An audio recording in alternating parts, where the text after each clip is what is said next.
L'appellation Bourgueil donc a monté un dossier cet été pour obtenir justement auprès de l'INAO l'onglet VCI. L'onglet VCI, c'est bien sûr le volume complémentaire individuel qui concerne uniquement le vigneron. Voilà.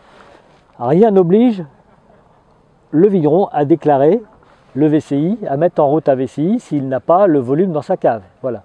C'est bien sûr une mesure individuelle qui, au-delà du rendement annuel, peut être activée. Pour Bourgueil, donc, nous avons maintenu cette année un rendement de base à 55 hectolitres hectares, le rendement qui correspond à notre cahier des charges. Voilà.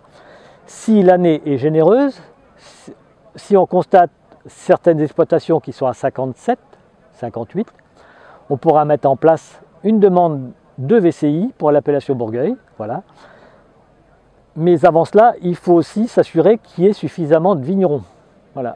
Pour cela, on va mettre dans la deuxième semaine des vendanges un petit sondage pour que chaque vigneron puisse s'exprimer sur le potentiel en volume, mais aussi en qualité de la vendange qu'il a rentrée.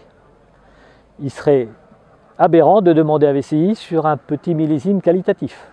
Voilà, c'est une réserve qualitative, ce n'est pas une réserve économique, c'est une réserve qualitative. On ne pourra stocker que des vins de belle qualité. Voilà. Donc cette année, on la mettra en place si la qualité est là, au niveau analytique, voilà, et si le rendement est là aussi.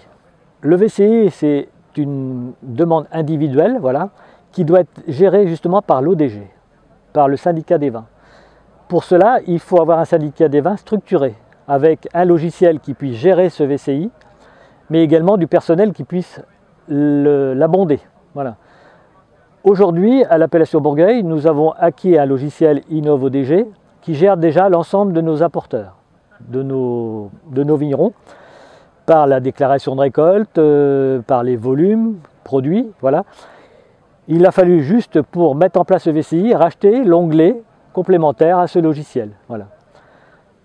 Tout ce VCI sera géré par l'ODG et contrôlé par le CIVT, par le comité d'inspection des vins de Touraine, pour bien valider les bonnes procédures vis-à-vis de l'INAO. Voilà. Sachant que ce VCI, une fois qu'il est constitué, il n'a pas de valeur marchande. Il n'a pas de reconnaissance d'appellation. Quand il est en cave, c'est du vin, c'est tout.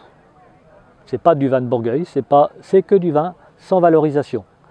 Il ne sera revendiqué que l'année suivante, au moment de son déblocage, s'il y a besoin. Voilà.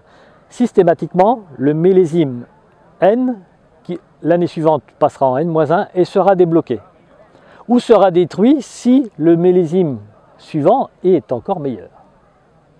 Donc il y a toute une explication qu'on fera passer à nos vignerons au moment de la mise en place pour bien comprendre le fonctionnement du VCI.